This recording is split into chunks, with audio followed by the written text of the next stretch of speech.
பொருத்தமும் சரியா இருக்குன்னு மாற என்கிட்ட போய் சொல்லிட்டாரு. நானே மாறனை கொண்டுட்டேனே. ஐயோ ஏமா என்ன மலர் நீ இப்படி எல்லாம் பேசிட்டு இருக்க? நீ இப்படிலாம் பேசலாமா?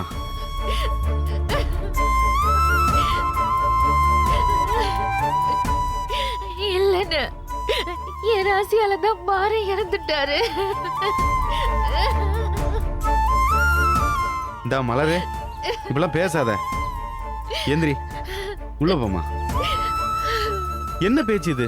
ராசி அது இதெல்லாம். எந்திரிமா. இந்த பாரு, ஜாதகத்துல சொல்றதெல்லாம் நடக்கும்னா அப்ப இந்த உலகத்துல எல்லாரும் வெறும் ஜாதகத்தை மட்டுமே பார்த்தா போதும். பூகம்பம் சுனாமியில சாகிற எல்லாருக்கும் ஒரே ராசி ஒரே நட்சத்திரமா இருக்கு. யார் சாவுக்கும் யாரும் காரணம் இல்லைம்மா.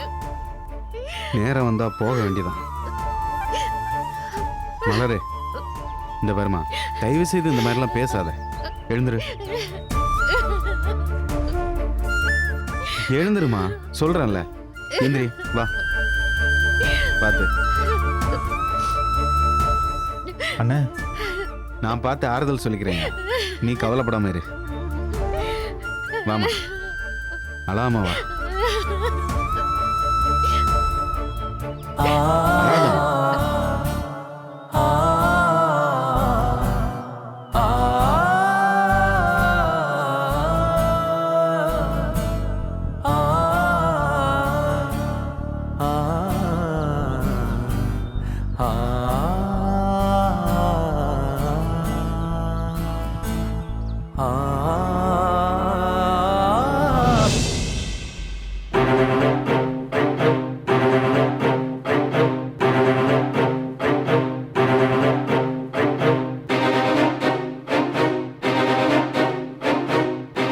இம்புட்டு பேச்சு பேசி இருக்காளுங்க. நீங்க ஏங்க மலர் அங்கேயே விட்டுட்டு வந்தீங்க? போதும் நீ வாழ்ந்ததுன்னு நம்ம வீட்டுக்கே கையோட கூட்டிட்டு வந்திருக்க வேண்டியதானங்க. நீங்க இருக்கும்போதே இப்படி பேசிருக்காளுகளே, இல்லாதப்ப என்னென்ன பேசுவாளுங்க.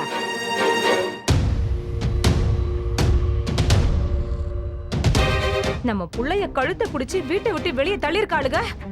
நீங்க ஏங்க பொறுமையா வேடிக்கை பார்த்துட்டு வந்தீங்க? மலரை கூட்டிட்டு வந்திருக்க வேண்டியது தானே.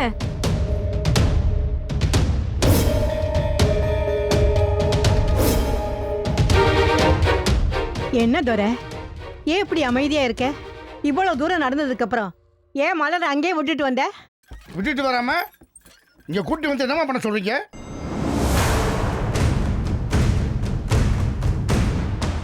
கல்யாணம் ஆகி 3 வாரத்துல பொண்ணை நம்ம வீட்டுக்கு கூட்டுக்கிறதுக்காக கட்டி கொடுத்தான்.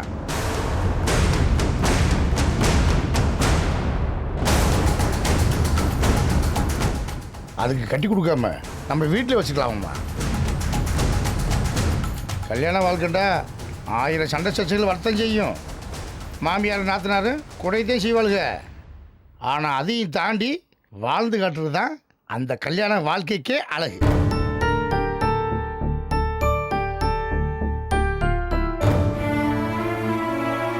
லேசாக ஒரு சண்டை வந்ததுமே போதும் தண்ணி வாழ்ந்த வாழ்க்கை, யாரையும் நம்ப வேணாம், அப்பயும் கூட வந்துரு, காலம் முழுக்க நானே உன்னை பார்த்துக்கணும்னு சொல்லிட்டா நான் நல்லப்பன் ஆயிடுவேனா?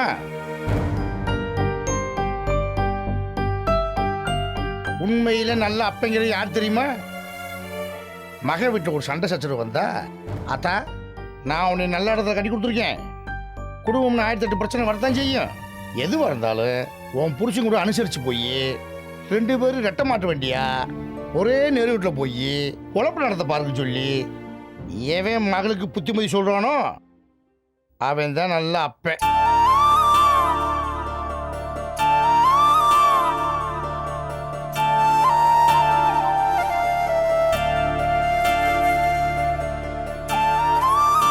இந்திரா, ஆரம்பத்தில் நம்ம கல்யாணம் பண்ண புதுசுல நம்ம 2 பேர்த்துக்கும் எம்புட்டு சண்டை வந்திருக்கு.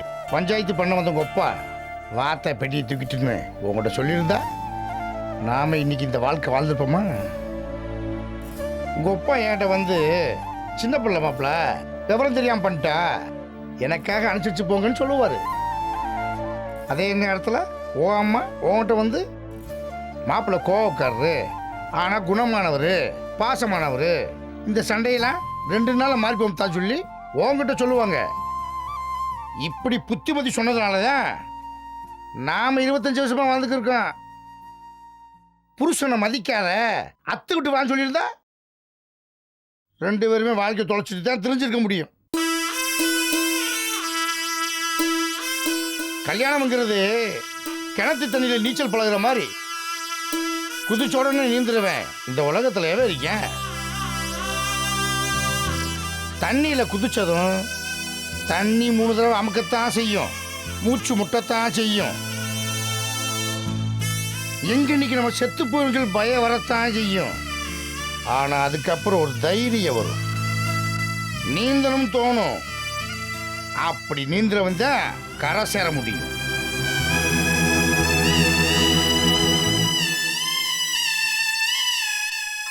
மாப்பிள்ளை மாளுக்குள்ள சண்டை வந்தா வாமா நம்ம வீட்டுக்கு போகலான்னு சொல்லி கூட்டுக்கு வரதை விட அவங்களே நீந்தி கரை சேரட்டும்னு சொல்லி அவங்கள தைரியமாக விட்டு வந்தாத்தான் புருஷன் முன்னாடிக்குள்ள புரிஞ்சுக்கிற பக்குவம் வரும். அதைத்தான் நான் இன்னைக்கு பண்ணியிருக்கேன். அத்துக்கிட்டு வாஞ்சொல்ல எனக்கு 5 நிமிஷம் கூட ஆகாது. ஆனா ஒரு நல்ல அப்பே வாயிலிருந்து அந்த வார்த்தை வரவே வராது.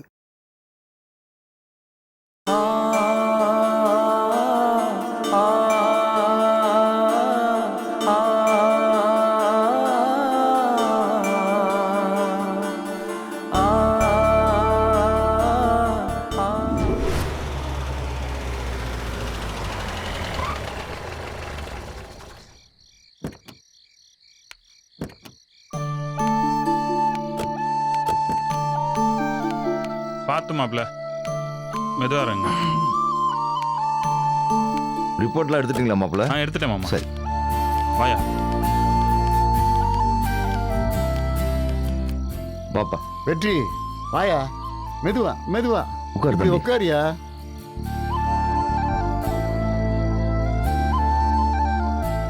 என்னங்க டாக்டர் என்னங்க சொன்னாரு? காயம் வேகமா குணமாக்கிட்டு வருதான், கட்டை கலட்டலாம்னு சொல்லிட்டாங்க. வெறும் இந்த தோள்பட்ட பட்டை மட்டும் போதுமா, 1 வாரத்துக்கு போட சொல்லியிருக்காங்க.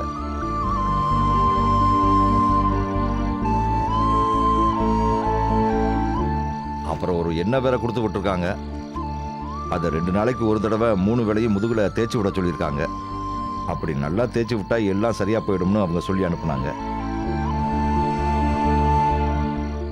நல்ல வேலைத்த, அடி இன்னும் பயங்கரமா பட்டிருந்தா தோள்பட்ட எலும்பே உடஞ்சிருக்குமா. அது வரையில ஏதோ ஒரு லேசான காயத்தோட தப்பிச்சாப்ல.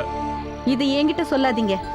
கண்ட நேரத்துல மாடிக்கு போய் சவுத்துல சாஞ்சு உட்கார்ந்துட்டு இருப்பாரு பாரு உங்க மாப்பிள்ள, அவர்கிட்ட சொல்லுங்க.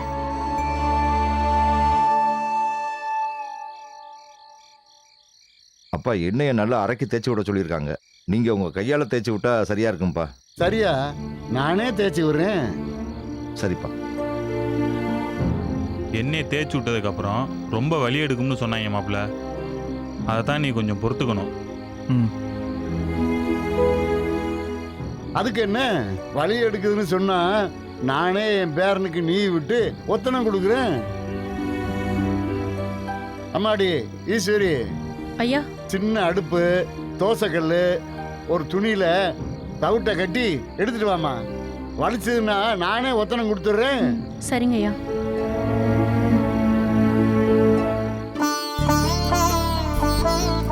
அப்பா வெற்றி இன்னைக்கு உங்க கூடவே படுத்துக்கிட்டுப்பா.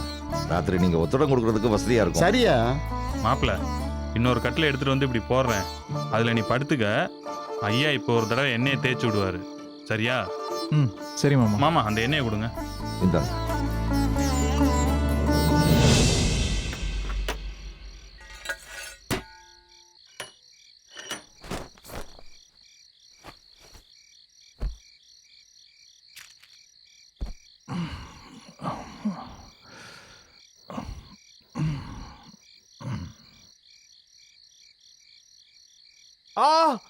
ஐயோ அம்மா ஐயா ஐயா பொறுத்துக்க பொறுத்துக்க சாமி. வலி தாங்கினா தான் உடம்பு குணமாகும்யா. அம்மா வலிக்குதுங்கய்யா, ரொம்ப வலிக்குதுங்கய்யா. ஐயா வலிக்குதுங்கய்யா.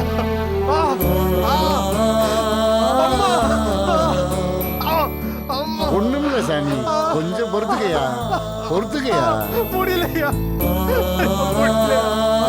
சரியாயிருமியா ஒண்ணுமில்ல.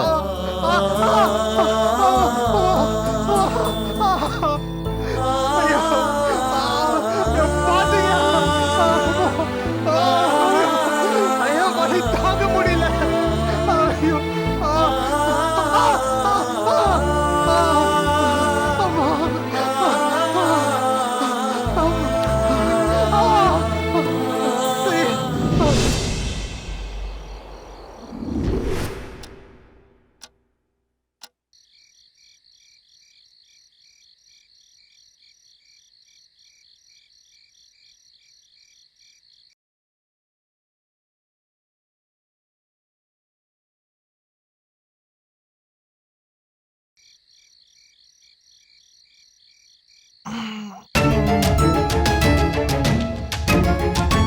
அம்மா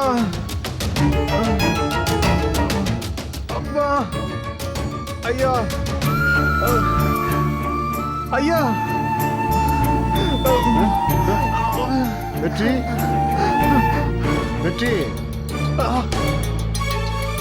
வெற்றி என்னையா பண்ணுது? ரொம்ப வலிக்குதுங்கய்யா, என்னால வலி தாங்க முடியல. வலி உயிர் போகுது. ஏதாவது பண்ணுங்கய்யா. ஒண்ணும் இல்லையா, நல்லா அழுத்தி எண்ணெயை தேய்ச்சி விட்டுருக்கேன்ல, மருந்து வேலை செஞ்சா அப்படித்தாயா வலிக்கும். ஒரு நிமிஷம் ஏரியா. ஐயா உனக்கு தவிட்டு ஒத்தனை கொடுக்குறியா? தவிட்டு ஒத்தனை கொடுத்தா உனக்கு கொஞ்சம் தேவலாம் போல இருக்கும்யா.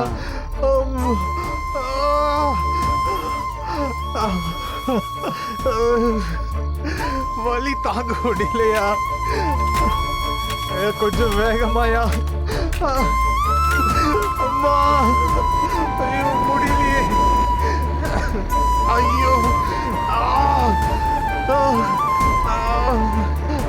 கொஞ்சம் சீக்கிரமாயா. அம்மா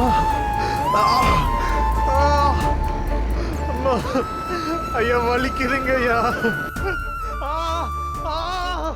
அம்மா சரி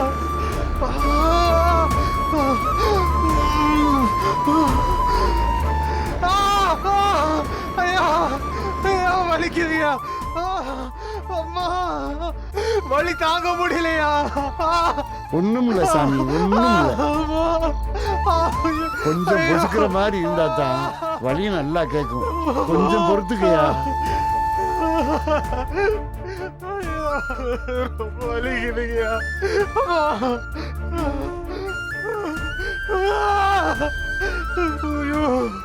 ஆத்தா சீலக்காரி, ஏன் என் பிள்ளைய எப்படி சோதிக்கிற?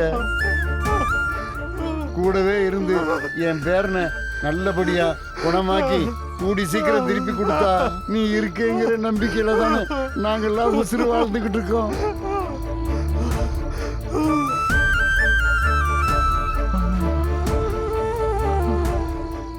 ஐயா போதுமாயா? போதுங்கய்யா. சரி சாமி, மெதுவா கண்ணசந்து தூங்கு, எல்லாம் சரியாயிடும்யா.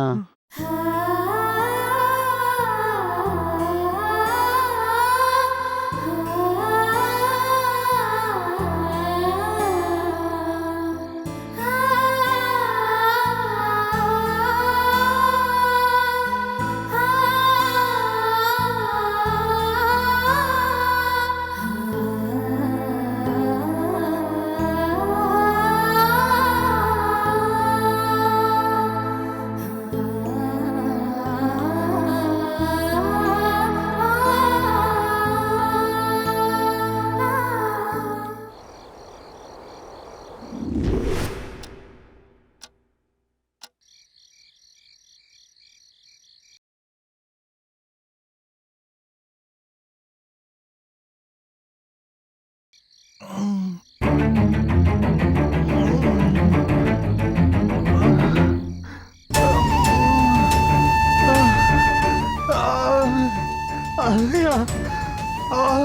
ஐயா வலிக்குதுங்கய்யா. முடியல, வலிக்குதுங்கய்யா, வலி தாங்க முடியல. ஐயா மறுபடியும் தோள் பட்டையில வலிக்குதுங்கய்யா. வலி உயிர் போற மாதிரி இருக்கு. அம்மா வலிக்குதுங்கய்யா. அம்மா அப்பா யாராவது இருக்கீங்களா? முடியல, யாராவது எதிர்த்து வாங்கலே. வலி தாங்க முடியல, வலி உயிர் போற மாதிரி இருக்கு. அம்மா யாராவது இருக்கீங்களா? அம்மா ஐயோ அப்பா.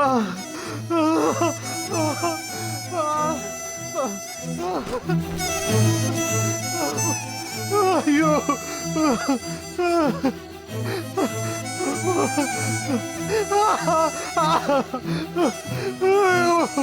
ஐயோ ஐயோ. அன்னைக்கு அவர் மாடியில இருந்து தெரியாமலாம் கீழே விழல. தனக்கு கையோ காலோ உடைஞ்சாதான் இந்த ஏற்பாட்டெல்லாம் நிப்பாட்ட முடியும்னு யோசிச்சு வேணும்னே மாடியில இருந்து கீழே விழுந்து தன்னோட கையை உடைச்சுக்கிட்டாரு. ஏய் துணி கீழே போடுறா, அவ துவைச்சு போடட்டும். டேய் தம்பி, துணியை கீழே போடுறா. அடிச்சேன் கண்ணாடிக்கு நடிலாம் பேன். என்னாலதான் இப்ப வலியில துடிச்சிட்டு இருக்காரு. எனக்காக மேல இருந்து விழுந்ததுனாலதான் அவருக்கு இப்படி அடிபட்டிருக்கு, இந்த வலி வந்திருக்கு. அதனால நான் ஆபத்துக்கு பாவம் இல்லைன்னு நினைக்கிறேன். ஐயா மறுபடியும் கொஞ்சம் ஒத்தரம் கொடுங்க ஐயா, வலி தாங்க முடியல. ஐயா எந்திரிங்க ஐயா.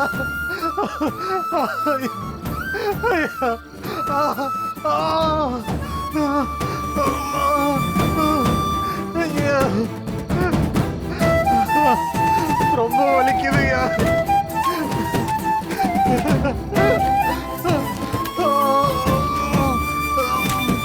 ஐயோ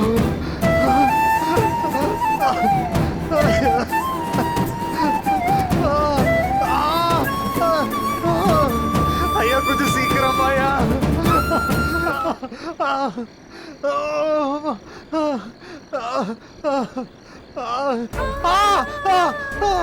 அங்கதாயா, அங்கதாயா வலிக்குது. அங்கேயே நல்லா அழுத்தி ஒத்துரம் கொடுங்கய்யா.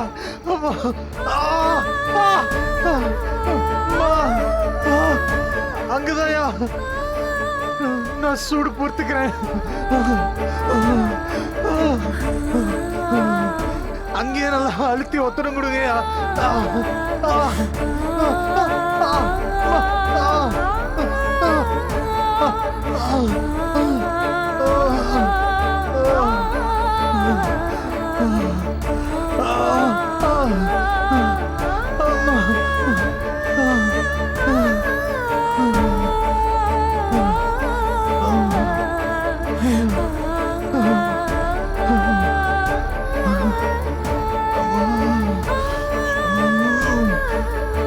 ஐயா ஐயா போதுங்கய்யா, கொஞ்சம் பரவாயில்லாம இருக்கு.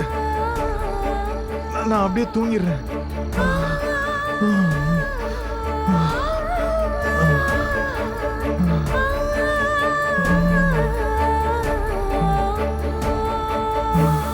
என்ன மன்னிச்சிருங்க, என்னாலதான் உங்களுக்கு இந்த சிரமம்.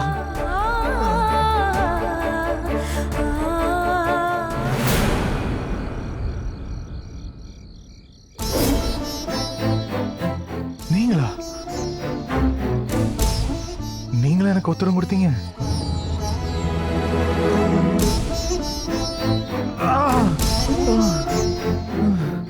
ஏங்க உங்களுக்கு இந்த சிரமம்? எனக்கு எல்லா உண்மையும் தெரியும். என்னாலதான் உங்களுக்கு அடிபட்டிருக்கு. என்னாலதான் நீங்க மாடியில இருந்து கீழே விழுந்தீங்க. எனக்கு தெரியும். நீங்க வலியில அழுது துடிக்கும் போது என்னால பார்த்துட்டு சாதாரணமா இருக்க முடியல. அதனாலதான் நானே உத்தரவு கொடுத்தேன். எனக்காக நீங்க பண்ணது ரொம்ப பெரிய விஷயம்.